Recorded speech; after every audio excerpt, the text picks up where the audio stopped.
Subscribe to our channel, friends, and press the bell icon for more educational updates. ನಮಸ್ಕಾರ ಸ್ನೇಹಿತರೆ, ದಿನಾಂಕ June 6, 2020 Prajavani ಪತ್ರಿಕೆ ವಿಶ್ಲೇಷಣೆಗೆ ತಮಗೆಲ್ಲ ಸ್ವಾಗತ. ಸ್ಪರ್ಧಾತ್ಮಕ ಪರೀಕ್ಷೆಗಳನ್ನು ಗಮನದಲ್ಲಿಟ್ಟುಕೊಂಡು ಅತಿ ಇಂಪಾರ್ಟೆಂಟ್ ಪ್ರಚಲಿತ ಘಟನೆಗಳನ್ನು ನಾವು ನಿಮ್ಮ ಮುಂದೆ ತರ್ತಾ ಹೋಗ್ತೇವೆ. ಇಲ್ಲೊಂದು ನೋಡಿ, ಹೆಡ್ಲೈನ್ಸ್ ಏನು ಕೊಟ್ಟಿದ್ದಾರೆ ಅಂದರೆ ಯೋಜನೆಗಳಿಗೆ ಲಾಕ್ ಅಂತ ಕೊಟ್ಟಿದ್ದಾರೆ. ಅಂದರೆ ಈ ಲಾಸ್ಟ್ ಬಜೆಟ್ನಲ್ಲಿ ಏನೆಲ್ಲ ಯೋಜನೆಗಳನ್ನ ಅನೌನ್ಸ್ ಮಾಡಿದ್ರಲ್ಲ, ಕೆಲವೊಂದಿಷ್ಟು ಯೋಜನೆಗಳನ್ನು ಕೈ ಬಿಡಲು ಕೇಂದ್ರ ಸರ್ಕಾರ ನಿರ್ಧರಿಸಲು ಕೈ ಮಾಡಿದೆ. ಯಾಕಪ್ಪ ಅಂತಂದರೆ ಈ ಕೊರೋನಾ ವೈರಸ್ ಸಂಬಂಧ ಆರ್ಥಿಕವಾಗಿ ಫಂಡ್ಸ್ ಏನು ಬೇಕಾಗಿದೆ, ತುಂಬ ಫಂಡ್ಸ್ನ ಡೈವರ್ಟ್ ಮಾಡ್ತಾ ಇದ್ದಾರೆ ಅಂದರೆ ಕೊರೋನಾ ವೈರಸ್ನ ಕಂಟ್ರೋಲ್ ಮಾಡಲಿಕ್ಕೆ. ಆದ್ದರಿಂದ ಕೆಲವೊಂದಿಷ್ಟು ಯೋಜನೆಗಳನ್ನ ಮಾಡೋಕ್ಕಾಗಲ್ಲ ಅಂತ ಹೇಳಿ ಗೌರ್ಮೆಂಟ್ ಅನೌನ್ಸ್ ಮಾಡಿದೆ. ಅದು ಯಾವುದೆಲ್ಲ ಯೋಜನೆಗಳಂತ ಇನ್ನೂ ಡೀಟೇಲ್ ಆಗಿ ಕೊಟ್ಟಿಲ್ಲ. ಅದನ್ನು ಹೋಗ್ತಾ ಗೌರ್ಮೆಂಟು ಅನೌನ್ಸ್ ಮಾಡೋ ಸ್ಪಷ್ಟತೆಗಳು ಬರಬಹುದು, ಚಾನ್ಸಸ್ ಇದೆ. ಮುಂದೆ ನೋಡಿ, ಇಲ್ಲಿನೊಂದು ಏನು ನ್ಯೂಸ್ ಬಂದಿದೆ ಅಂದರೆ UPSC ಕೇಂದ್ರ ಲೋಕಸೇವಾ ಆಯೋಗದ ಇದೇನು ಪ್ರಿಲಿಮ್ಸ್ ಪರೀಕ್ಷೆ ಇತ್ತಲ್ಲ, ಅದು ಆ್ಯಕ್ಚುಲಿ ಅದು ಮೇ 31ರಲ್ಲಿ ನಡೆಯಬೇಕಾಗಿತ್ತು. ಆದರೆ ಅದು ಸರಿಯಾಗಿ ನಡೆಯದ ಕಾರಣ because of this corona virus ಅದು ಅಕ್ಟೋಬರ್ 4ಕ್ಕೆ ನಡೆಯಲಿದೆ ಅಂತೇಳಿ ಪರಿಷ್ಕೃತ ವೇಳಾಪಟ್ಟಿಯನ್ನು ಕೇಂದ್ರ ಲೋಕಸೇವಾ ಆಯೋಗ UPSC ರಿಲೀಸ್ ಮಾಡಿದೆ. ನಿಮಗೆ ಗೊತ್ತಿರಲಿ, ಕೇಂದ್ರ ಲೋಕಸೇವಾ ಆಯೋಗ this UPSC is a constitutional body, ಸಾಂವಿಧಾನಿಕವಾದಂಥ ಬಾಡಿ ಆಗಿದೆ. ಇದು ನಿಮಗೆ ಗೊತ್ತಿರಬೇಕು ಸ್ನೇಹಿತರೆ. ಮುಂದೆ ನೋಡಿ, ಕೆಂಪೇಗೌಡರ 108 ಅಡಿ ಪ್ರತಿಮೆಯನ್ನು ನಿರ್ಮಿಸಲು ನಮ್ಮ ರಾಜ್ಯ ಸರ್ಕಾರ ಒಂದು ಡಿಸಿಷನ್ ತಗೊಂಡಿದೆ. ಅದು ಅರೌಂಡ್ 80 ಕೋಟಿ ವೆಚ್ಚದಲ್ಲಿ ನಿರ್ಮಾಣ ಮಾಡಬೇಕಾಗಿದೆ ಅಂತ ಹೇಳಿ ನಿರ್ಧಾರವನ್ನು ತೆಗೆದುಕೊಂಡಿದ್ದಾರೆ. ಮುಂದೆ ನೋಡಿ ಸ್ನೇಹಿತರೆ, ಇಲ್ಲಿ ನೋಡಿ, ಡಾಕ್ಟರ್ ದೇವರಾಜ್ ಅರಸ್ ಅವರ 38ನೇ ಪುಣ್ಯ ಸ್ಮರಣೆ ಪ್ರಯುಕ್ತ ಪ್ರಥಮೆಗೆ ಮಾಲಾರ್ಪಣೆ ಅಂತ ಹೇಳಿ ಒಂದು ನ್ಯೂಸ್ ಕೊಟ್ಟಿದ್ದಾರೆ. ಇಲ್ಲಿ ನಿಮಗೆ ಏನು ಗೊತ್ತಿರಬೇಕಂದ್ರೆ, ಡಾಕ್ಟರ್ ದೇವರಾಜ್ ಅರಸ್ ಅವರು ಈಸ್ ದಿ ಲಾಂಗೆಸ್ಟ್ ಸರ್ವಿಂಗ್, ಅತಿ ಹೆಚ್ಚು ಕಾಲ ಚೀಫ್ ಮಿನಿಸ್ಟರ್ ಆಗಿ ಆಳಿದ ಕರ್ನಾಟಕದ ಮುಖ್ಯಮಂತ್ರಿ ಯಾರಪ್ಪ ಅಂತ ಕೇಳಿದ್ರೆ, longest serving chief minister of Karnataka ಯಾರು ಅಂತ ಕೇಳಿದ್ರೆ ಅದಕ್ಕೆ ಉತ್ತರ ದೇವರಾಜ್ ಅರಸ್ ಅವರು. ಇವರು ಅತಿ ಹೆಚ್ಚು longest serving chief minister of Karnataka. ಇದು ನಿಮಗೆ ಗೊತ್ತಿರಲಿ ಸ್ನೇಹಿತರೆ. ಅದೇ ರೀತಿಯಾಗಿ ನಾವು ನಿನ್ನೆ ಪತ್ರಿಕೆಯಲ್ಲಿ ಹೇಳಿದ್ವಿ, ಜೂನ್ 5 ಬಂದ್ಬಿಟ್ಟು ವಿಶ್ವ ಪರಿಸರ ದಿನಾಚರಣೆ.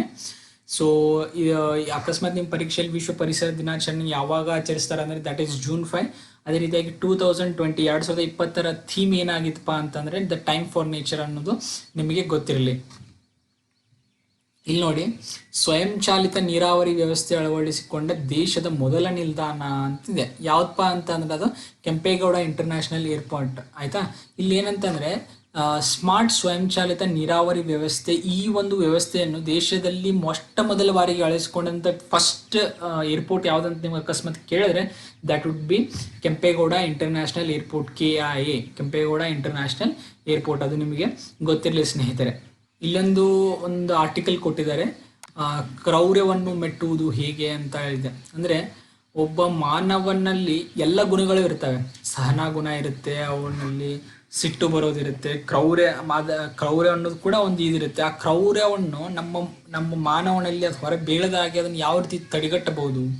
ಈ ಆರ್ಟಿಕಲ್ ಇದನ್ನ ಯಾಕೆ ಈಗ ಅಷ್ಟು ಇಂಪಾರ್ಟೆಂಟಾಗಿ ಕೊಟ್ಟಿದ್ದಾರೆ ಅಂದರೆ, ನಾವು ರೀಸೆಂಟಾಗಿ ನ್ಯೂಸಲ್ಲಿ ನೋಡಿರ್ಬೋದು, ಕೇರಳದಲ್ಲಿ ಒಂದು ಗರ್ಭಧಾರಣೆ ಆಗಿದ್ದಂಥ ಆನೆಗೆ ಪಟಾಕಿ ತುಂಬಿದಂಥ ಅನಾನಸನ್ನು ಕೊಟ್ಟಿದ್ರಿಂದ ಅದು ತಿಂದು ಅದು ಬಾಯಿ ಹತ್ರ ಸ್ಫೋಟ ಆಗಿ ಏನನ್ನು ತಿನ್ನಕ್ಕಾಗದೆ ತಾಯಿ ಮತ್ತು ಗರ್ಭದಲ್ಲಿದ್ದಂಥ ಮರಿ ಆನೆ ಕೂಡ ಎರಡೂ ಸೇರಿ ನೀರಲ್ಲಿ ಸತ್ತು ಹೋಗಿದ್ದಾವೆ ಅನ್ನೋ ನ್ಯೂಸ್ ಕೇಳಿದ್ವಿ. ಸೊ ಮಾನವ ಎಷ್ಟರ ಮಟ್ಟಿಗೆ ಕ್ರೌರ್ಯ ಆಗಬಹುದು ಅನ್ನೋದಕ್ಕೆ ಇದೊಂದು ನಿದರ್ಶನವಾಗಿದೆ. ಸೊ ಆ ಮಾನವನಲ್ಲಿರ್ತಕ್ಕಂಥ ಈ ಕ್ರೌರ್ಯ ಅಥವಾ ಮೃಗೀಯ ಗುಣವನ್ನು ಯಾವ ರೀತಿ ಹತೋಟಿಯಲ್ಲಿ ಇಡಬಹುದು ಅನ್ನೋದ್ರ ಬಗ್ಗೆ ಒಂದು ಆರ್ಟಿಕಲ್ ಕೊಟ್ಟಿದ್ದಾರೆ. ಇದು ಓದಿ ಸ್ನೇಹಿತರೆ, ಚೆನ್ನಾಗಿದೆ ಇದು. ಅಂದರೆ ಒಬ್ಬ ಮಾನವನಲ್ಲಿ ಯಾವ ರೀತಿಯ ಮೌಲ್ಯಗಳನ್ನು ಬೆಳೆಸೋದ್ರಿಂದ ಆ ರೀತಿ ಕ್ರೌರ್ಯವಾದ ಗುಣಗಳನ್ನು ನಾವು ತಡೆ ಹಿಡಿಯಬಹುದು ಅನ್ನೋದ್ರ ಬಗ್ಗೆ ಒಂದು ಮಾಹಿತಿಯನ್ನು ಕೊಟ್ಟಿದ್ದಾರೆ. ಅದೇ ರೀತಿಯಾಗಿ ನೋಡಿ, ಇಲ್ಲಿ ರೀಸೆಂಟಾಗಿ ನ್ಯೂಸಲ್ಲಿ 2-3 ಡೇಸ್ ಮುಂಚೆ ನ್ಯೂಸಲ್ಲಿ ಏನು ಬಂದಿತ್ತಪ್ಪ ಅಂತಂದರೆ, ಕಳೆದ 8 ವರ್ಷಗಳಲ್ಲಿ ಸುಮಾರು ಹುಲಿಗಳು ಸತ್ತು ಹೋಗಿದೆ.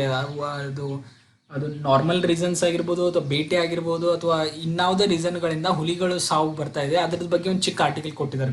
ಇದರಲ್ಲಿ ನಾವೇನು ತಿಳ್ಕೊಬೇಕಾಗಿದೆಪ್ಪ ಅಂತಂದರೆ, ರಾಷ್ಟ್ರೀಯ ಹುಲಿ ಸಂರಕ್ಷಣಾ ಪ್ರಾಧಿಕಾರ NTCA ಅಂತಂದ್ರೆ ಅದು 2018ರಲ್ಲಿ ಹುಲಿಯ ಸಮೀಕ್ಷೆ ಪ್ರಕಾರ ಅತಿ ಹೆಚ್ಚು ಹುಲಿಗಳನ್ನು ಹೊಂದಿದಂಥ ರಾಜ್ಯ ಯಾವುದಾಗಿತ್ತಪ್ಪ ಅಂತಂದರೆ ಅದು ಮಧ್ಯಪ್ರದೇಶ ಆಗಿತ್ತು. ಇದು ನಿಮಗೆ ಗೊತ್ತಿರಲಿ, ಅತಿ ಹೆಚ್ಚು ಹೊಂದಿದ್ದು ಯಾವುದಪ್ಪ ಅಂದರೆ ಮಧ್ಯಪ್ರದೇಶ. 2ನೇ ಸ್ಥಾನದಲ್ಲಿ ಬಂದ್ಬಿಟ್ಟು ನಮ್ಮ ಕರ್ನಾಟಕ ಇತ್ತು. ವಿಪರ್ಯಾಸಕ ಇದೇನಪ್ಪ ಅಂತಂದರೆ, ಮಧ್ಯಪ್ರದೇಶದಲ್ಲಿ ಹೈಯೆಸ್ಟ್ ಹುಲಿಗಳಿದ್ರೂ ಕೂಡ ಕಳೆದ 8 ವರ್ಷಗಳಲ್ಲಿ ಅತಿ ಹೆಚ್ಚು ಹುಲಿಗಳ ಸಂಖ್ಯೆ ಸತ್ತಿರೋದು ಕೂಡ ಮಧ್ಯಪ್ರದೇಶ ಆಗಿದೆ ಅನ್ನೋದು ಒಂದು ದುರದೃಷ್ಟಕರ ಸಂಗತಿ. ಇನ್ನೊಂದು ನಿಮ್ಗೆ ಏನು ಗೊತ್ತಿರಬೇಕಂದ್ರೆ, this national tiger conservation authority, that NTCA ಅಥವಾ ರಾಷ್ಟ್ರೀಯ ಹುಲಿ ಸಂರಕ್ಷಣಾ ಪ್ರಾಧಿಕಾರ ಚೇರ್ಮನ್ ಯಾರಾಗಿರ್ತಾರೆ ಅಂದರೆ, ಯೂನಿಯನ್ ಎನ್ವಿರಾನ್ಮೆಂಟ್ ಮಿನಿಸ್ಟರ್ ಯಾರು ಇರ್ತಾರಲ್ಲ ಅವರೇ ಬಂದ್ಬಿಟ್ಟು ರಾಷ್ಟ್ರೀಯ ಹುಲಿ ಸಂರಕ್ಷಣಾ ಪ್ರಾಧಿಕಾರದ ಚೇರ್ಮನ್ ಆಗಿರ್ತಾರೆ. ಇದು ನಿಮಗೆ ಗೊತ್ತಿರಬೇಕು ಸ್ನೇಹಿತರೆ. ಇದು ನಿನ್ನೆ ಕೂಡ ಬಂದಿತ್ತು. ಏನಪ್ಪಾ ಅಂತಂದರೆ, ಶಿಕ್ಷಣದಲ್ಲಿ ತಂತ್ರಜ್ಞಾನದ ಅಳವಡಿಕೆ ಅಂಥೇಳಿ ತುಂಬ ಆರ್ಟಿಕಲ್ ಬಂದಿತ್ತು. ಅದೇ ರೀತಿ ಈ ಶಿಕ್ಷಣ ಇಲ್ಲಿದೆ ಆರಂಭ ಭಾವ ಅಂಥೇಳಿ ಬಂದ ಅಂತೇಳಿ ಒಂದು ಆರ್ಟಿಕಲ್ ಕೊಟ್ಟಿದ್ದಾರೆ. ಅಂದರೆ ಆನ್ಲೈನ್ ಎಜುಕೇಷನ್ ವೆದರ್ ಈಗ ನಾವು ಸ್ಟಾರ್ಟ್ ಮಾಡಲು ಬದ್ಧರಾಗಿದ್ದೇವಾ, ಸಂಪೂರ್ಣವಾಗಿ ರೆಡಿ ಆಗಿದ್ದೀವಾ ಇಲ್ವಾ ಅಂಥೇಳಿ ಎಲ್ಲ ಒಪಿನಿಯನ್ಸ್ ಕೊಟ್ಟಿದ್ದಾರೆ. ಏನಪ್ಪಾ ಅಂತಂದರೆ, ಈಗ ಎಷ್ಟೋ ಹಳ್ಳಿಗಳಲ್ಲಿ ಫಸ್ಟ್ ಆಫ್ ಆಲ್ ತುಂಬ ಜನರ ಹತ್ರ ಸ್ಮಾರ್ಟ್ ಫೋನೇ ಇರೋದಿಲ್ಲ. That's first one. ಆ್ಯಂಡ್ ಅವ್ರ ಮಕ್ಕಳಿಗೆ ನಾವು ಆನ್ಲೈನ್ ಶಿಕ್ಷಣ ಕೊಡ್ತೇವೆ ಅಂದರೆ ಸ್ಮಾರ್ಟ್ ಫೋನ್ ಇರಲಿಲ್ಲ ಅಂದರೆ ಅವ್ರ ಶಿಕ್ಷಣದಿಂದ ವಂಚಿತರಾಗ್ತಾರೆ. ಇನ್ನೊಂದು, ಸ್ಮಾರ್ಟ್ ಫೋನ್ ಇದ್ದರೂ ಕೂಡ ಹಳ್ಳಿಗಳಲ್ಲಿ ಸರಿಯಾದ ನೆಟ್ವರ್ಕ್ ಫೆಸಿಲಿಟಿ ಕೂಡ ಇಲ್ಲ. ಸೊ ನಾವು ಆನ್ಲೈನ್ ಶಿಕ್ಷಣಕ್ಕೆ ಸಂಪೂರ್ಣವಾಗಿ ಧುಮುಕುವ ಮುಂಚೆ ನಮ್ಮ ಈ ಸಂಪರ್ಕ ಸಾಧನ ಆಗಲಿ ಅಥವಾ ಅವ್ರ ಹತ್ರ ಸಾಮಗ್ರಿಗಳಾಗಿ ಎಲ್ಲ ಸೌಕರ್ಯಗಳನ್ನ ಸರ್ಕಾರ ಒದಗಿಸುವ ಮುಂಚೆ ಎಲ್ಲ ಆನ್ಲೈನ್ ಶಿಕ್ಷಣ ಕೊಡುವ ನಿರ್ಧಾರಕ್ಕೆ ಹೋಗಬಾರ್ದು ಅಂಥೇಳಿ ಎಲ್ಲ ಜನರು ಅಭಿಪ್ರಾಯ ಪಡ್ತಿದ್ದಾರೆ. ಈ ಆರ್ಟಿಕಲನ್ನು ನೀವು ಓದಿ. ಅಂದರೆ ಶಿಕ್ಷಣದಲ್ಲಿ ಎಷ್ಟರ ಮಟ್ಟಿಗೆ ನಾವು ಆನ್ಲೈನ್ ಎಜುಕೇಷನ್ ಅಳವಡಿಸಿಕೊಳ್ಳಬಹುದು, ಅದರ ಒಳಿತುಗಳು ಕೆಡಕುಗಳ ಬಗ್ಗೆ ಒಂದು ಆರ್ಟಿಕಲನ್ನು ಕೊಟ್ಟಿದ್ದಾರೆ ಸ್ನೇಹಿತರೆ. ಇಲ್ಲಿ ನೋಡಿ, UB ರಾಜಲಕ್ಷ್ಮಿಗೆ ಖಾದ್ರಿ ಶಾಮಣ್ಣ ಪ್ರಶಸ್ತಿ ಅಂತ ಕೊಟ್ಟಿದ್ದಾರೆ. ನಿಮಗೆ ಅಕಸ್ಮಾತ್ ಇದು ನ್ಯೂಸಲ್ಲಿ ಖಾದ್ರಿ ಶಾಮಣ್ಣ ಪ್ರಶಸ್ತಿ ಯಾರಿಗೆ ಸಿಕ್ಕಿದೆ ಅಂತ ಅಕಸ್ಮಾತ್ ಕೇಳಿದರೆ, ಅವರು ಖಾದ್ರಿ ಶಾಮಣ್ಣ ಪತ್ರಿಕೋದ್ಯಮ ಪ್ರಶಸ್ತಿ ಹಿರಿಯ ಪತ್ರಕರ್ತರಾದಂಥ ತರಂಗ ವಾರ ಪತ್ರಿಕೆಯ ಕಾರ್ಯನಿರ್ವಾಹಕ ಸಂಪಾದಕರಾದಂಥ UB ರಾಜಲಕ್ಷ್ಮಿ ಅವರಿಗೆ ಈ ಪ್ರಶಸ್ತಿ ಸಿಕ್ಕಿದೆ ಸ್ನೇಹಿತರೆ. ಮುಂದೆ ನೋಡಿ, ಪುಣೆ ಮತ್ತು ನಾಸಿಕ್ ಮಧ್ಯೆ ಸೆಮಿ ಹೈ ಸ್ಪೀಡ್ ಅನ್ನು ನಿರ್ಮಿಸಲು ಒಂದು ಯೋಜನೆಯನ್ನು ಮಾಡಿದ್ದಾರೆ. ಈ ರೀತಿಯಾದಂಥ ಯೋಜನೆಯನ್ನು ಇದು ವಿಶ್ವದಲ್ಲೇ ಮೊದಲ ಬಾರಿಗೆ. ಯಾಕಿದು ವಿಶ್ವದಲ್ಲೇ ಮೊದಲ ಬಾರಿಗೆ ಅಂತಂದರೆ, ಬ್ರಾಡ್ ಗೇಜ್ ಮಾರ್ಗದಲ್ಲಿ ಸೆಮಿ ಹೈ ಸ್ಪೀಡ್ ರೈಲು ಸಂಚಾರ ಮಾರ್ಗ ನಿರ್ಮಾಣ ಆಗುತ್ತೆ ವಿಶ್ವದಲ್ಲೇ ಮೊದಲು. ಅಂದರೆ ನಾರ್ಮಲ್ ಆಗಿ ಸೆಮಿ ಹೈ ಸ್ಪೀಡ್ಗೆ ಸಪ್ರೇಟ್ ಮಾರ್ಗ ಮಾಡಬೇಕಾಗಿರುತ್ತೆ, ಬಟ್ ಬ್ರಾಡ್ ಗೇಜ್ ಮಾರ್ಗದಲ್ಲಿ ನಿರ್ಮಾಣ ಆಗ್ತಿರ್ತಕ್ಕಂಥ ಸೆಮಿ ಹೈ ಸ್ಪೀಡ್ ಮಾರ್ಗ ಇದು ಪುಣೆ ನಾಸಿಕ್ ಮಧ್ಯೆ ಏನು ಮಾಡಬೇಕಂತ ನಿರ್ಧಾರ ಮಾಡಿದೆ. First in the entire world ಅನ್ನೋದು ನಿಮಗೆ ಗೊತ್ತಿರಬೇಕು ಸ್ನೇಹಿತರೆ. ಅದೇ ರೀತಿಯಾಗಿ ನೋಡಿ, ಈಗ ಕಳೆದ ಒಂದಿಷ್ಟು ದಿನಗಳಿಂದ ಲದಾಖ್ನಲ್ಲಿ ಚೀನಾ ಮತ್ತು ಭಾರತದ ನಡುವೆ LAC line of actual control ಇದರಲ್ಲಿ ಒಂದು ಉದ್ವಿಗ್ನ ಪರಿಸ್ಥಿತಿಗೆ ಹೋಗ್ತಾ ಇತ್ತು ಅಂತ ನಾವು ಹೇಳ್ಬೋದು. ಆ ಒಂದು ವಿವಾದವನ್ನು ಇದನ್ನು ಮಾಡಲಿಕ್ಕೆ ಜೂನ್ 6ನೇ ತಾರೀಕು ಸೇನೆ ಹಿರಿಯ ಅಧಿಕಾರಿಗಳ ನಡುವೆ ಒಂದು ಮಾತುಕತೆ ನಿಗದಿಯಾದಲ್ಲಿ ಒಂದು ಚೈನಾ ಏನು ಹೇಳಿಕೆ ಕೊಟ್ಟಿದೆ ಅಂದರೆ, ನಾವು ಅದನ್ನು ಸರಿಯಾಗಿ ಬಗೆಹರಿಸಿಕೊಳ್ಳಬಹುದು ಅಂತ ಹೇಳಿ ಒಂದು ಮಾತನ್ನು ಕೊಟ್ಟಿದೆ. ಸೊ ನಿಮಗೆ ಗೊತ್ತಿರಲಿ, ಲೈನ್ ಆಫ್ ಆ್ಯಕ್ಚುಯಲ್ ಕಂಟ್ರೋಲ್ ಯಾವೆಲ್ಲ ಕಂಟ್ರಿಗಳ ಮಧ್ಯೆ ಬರುತ್ತೆ ಅಂದರೆ ದಟ್ಸ್ ಇಂಡಿಯಾ ಆ್ಯಂಡ್ ಚೀನಾ ಅನ್ನೋದು ನಿಮಗೆ ಗೊತ್ತಿರಲಿ ಸ್ನೇಹಿತರೆ. ಅದೇ ರೀತಿಯಾಗಿ ನಾವು ಅತಿ ಹೆಚ್ಚು ಭೂಗಡಿಯನ್ನು ಯಾವ ದೇಶದೊಂದಿಗೆ ಹಂಚ್ಕೊಳ್ತೇವೆ ಅಂದರೆ that would be Bangladesh first and second ಬಂದ್ಬಿಟ್ಟು ಚೈನಾ. ಸೊ ಈ ನ್ಯೂಸಲ್ಲಿ ಗಡಿ ವಿಷಯ ಬಂದಾಗ ನಮಗೆ ಇವೆಲ್ಲ ಮಾಹಿತಿಗಳು ಗೊತ್ತಿರಬೇಕು. ಇಲ್ಲೊಂದು ರಿಪೋರ್ಟ್ ಕೊಟ್ಟಿದ್ದಾರೆ. ಕೇರಳ 2015ರಿಂದ 416 ಕಾಡಾನೆಗಳ ಸಾವು ಅಂತ ಕೊಟ್ಟಿದೆ. ಇಲ್ಲಿ ಇನ್ನೊಂದು ವಿಷಾದಕರ ಸಂಗತಿಪ್ಪ ಏನಪ್ಪಾ ಅಂತಂದರೆ, ಅಪಘಾತಕ್ಕೆ ಅಥವಾ ಸ್ಫೋಟಗಳ ಸೇವನೆಯಿಂದ ಘಾಸಿಗೊಳಗಾದ ವನ್ಯಜೀವಿಗಳ ರಕ್ಷಣೆ ಹಾಗೂ ಚಿಕಿತ್ಸೆಗೆ ಸಂಬಂಧಿಸಿದ ತಜ್ಞರ ಸಮಿತಿಯನ್ನು ರಚಿಸಬೇಕೆಂದು 2014ರಲ್ಲೇ ಕೇರಳ ಸರ್ಕಾರಕ್ಕೆ ಹೈಕೋರ್ಟ್ ಒಂದು ನಿರ್ದೇಶನ ನೀಡಿತು. ಆದರೆ ಅದು ಇಲ್ಲಿವರೆಗೂ ಅನುಷ್ಠಾನಕ್ಕೆ ಬಂದಿಲ್ಲ ಅನ್ನೋದೊಂದು ವಿಷಾದಕರ ಸಂಗತಿ. ಇದು ರೀಸೆಂಟಾಗಿ ಯಾಕೆ ನ್ಯೂಸಲ್ಲಿ ಬರಾಕತ್ತಿತ್ತಪ್ಪ ಅಂತಂದರೆ, ನಿಮ್ಗೆ ಗೊತ್ತಿರ್ಬೋದು, ಕೇರಳದಲ್ಲಿ ಒಂದು ಆನೆಯನ್ನು ಪಟಾಕಿ ತುಂಬಿದ ಅನಾನಸ್ ಕೊಟ್ಟಿದ್ರಿಂದ ಅದು ಸಾವನ್ನು ಸಂಬಿತು. ಇದೇ ರೀತಿಯಾಗಿ ಅತಿ ಕ್ರೂರ ಮಾರ್ಗಗಳನ್ನ ಬಳಸಿ ವನ್ಯ ಪ್ರಾಣಿಗಳನ್ನು ಓಡಿಸಲು ಅಥವಾ ಇದನ್ನು ಮಾಡಲಿಕ್ಕೆ ಬಳಸಿದ್ರು ತುಂಬ ಇದು ಕೆಟ್ಟ ಒಂದು ವಿಚಾರ. ಅವುಗಳನ್ನ ಹೆದರಿಸಲಿಕ್ಕೆ ಯಾವುದೊಂದು ನಾರ್ಮಲ್ ಮೆಥಡ್ ಯೂಸ್ ಮಾಡೋಕೆ ಹೋದ್ರೂ ಹೊರತು ಅವುಗಳು ಪ್ರಾಣಕ್ಕೆ ಹಾನಿ ಆಗತಕ್ಕಂಥ ಒಂದು ಮೆಥಡ್ಗಳನ್ನ ಯೂಸ್ ಮಾಡಬಾರ್ದು. ಒಬ್ಬ ಮಾನವನಿಗೆ ಬದುಕಲು ಎಷ್ಟು ಹಕ್ಕಿದೆ ಅಷ್ಟೇ ಹಕ್ಕು ಕೂಡ ಇದೆಲ್ಲ ವನ್ಯಜೀವಿಗಳಿಗಿರುತ್ತನ್ನು ಅನ್ನೋದನ್ನು ನಾವು ಮರಿಬಾರ್ದು ಸ್ನೇಹಿತರೆ. ಇಲ್ಲಿ ನೋಡಿ, ಕೋವಿಡ್ ಇಟಲಿ ಹಿಂದಕ್ಕಿ 6ನೇ ಸ್ಥಾನಕ್ಕೇರಿದ ಭಾರತ ಅಂಥೇಳಿ ಒಂದಿದೆ. ಸೊ ಅಂದರೆ ನಮ್ಮ ದೇಶದಲ್ಲಿ ಕರೋನಾ ಸಂಖ್ಯೆ ಆದಷ್ಟು ಹೆಚ್ಚಿಗೆನೇ ಆಗ್ತಾ ಇದ್ದಾವೆ. ಇದು ಒಂದು ತುಂಬ ಹೆದರಿಕೆ ಹುಟ್ಟಿಸ್ತಕ್ಕಂಥ ಒಂದು ಸಂಗತಿಯಾಗಿದೆ. ಯಾಕಂದರೆ ನಮ್ಮ ದೇಶದಲ್ಲಿರ್ತಕ್ಕಂಥ ಜನದಟ್ಟಣೆಯನ್ನು ಅಬ್ಸರ್ವ್ ಮಾಡಿದರೆ ಈ ಕರೋನಾ ಸಂಖ್ಯೆ ಜಾಸ್ತಿ ಆಗ್ತಾ ಇದ್ರೆ ತುಂಬ ಒಂದು ತೊಂದರೆ ಆಗೋ ಚಾನ್ಸಸ್ ಇದೆ. ಆದ್ದರಿಂದ ಆದಷ್ಟು ಸೋಷಿಯಲ್ ಡಿಸ್ಟೆನ್ಸಿಂಗ್ ಫಾಲೋ ಮಾಡಿ, ಸ್ಯಾನಿಟೈಸರ್ಸ್ ಯೂಸ್ ಮಾಡಿ, ಮಾಸ್ಕನ್ನು ಬಳಸಿ, ಅವಶ್ಯಕತೆ ಇದ್ದರೆ ಮಾತ್ರ ಹೊರಗಡೆ ಹೋಗಿ ಸ್ನೇಹಿತರೆ. ಇಲ್ಲೊಂದು ಏನಿದೆ ಅಂದರೆ ಫುಟ್ಬಾಲ್ ಆತಿಥ್ಯ ಭಾರತಕ್ಕೆ ಅಂತ ಇದೆ. ಈ ನ್ಯೂಸ್ ಏನಪ್ಪಾ ಅಂದರೆ ಏಷ್ಯನ್ ಫುಟ್ಬಾಲ್ ಫೆಡರೇಷನ್ 2022ರ ಮಹಿಳಾ ಏಷ್ಯಾ ಕಪ್ ಆತಿಥ್ಯವನ್ನು ಭಾರತಕ್ಕೆ ವಹಿಸಿದೆ. ಸೊ ನಿಮಗೆ ಗೊತ್ತಿರಲಿ, ಏಷ್ಯನ್ 2022 ಮಹಿಳಾ ಏಷ್ಯಾ ಕಪ್ ಆತಿಥ್ಯ ಯಾರು ವಹಿಸಿದ್ದಾರೆ ಅಂತ ಕೇಳಿದ್ರೆ ಭಾರತಕ್ಕೆ. 1979ರ ನಂತರ ಮೊದಲ ಬಾರಿ ಭಾರತಕ್ಕೆ ಈ ಟೂರ್ನಿಯ ಆತಿಥ್ಯ ವಹಿಸುವ ಒಂದು ಅವಕಾಶ ಸಿಗ್ತಾ ಇದೆ ಅನ್ನೋದು ಇದೊಂದು ಒಳ್ಳೆಯ ಸಂಗತಿ ಸ್ನೇಹಿತರೆ, ಇದು ನಿಮಗೆ ಗೊತ್ತಿರಲಿ.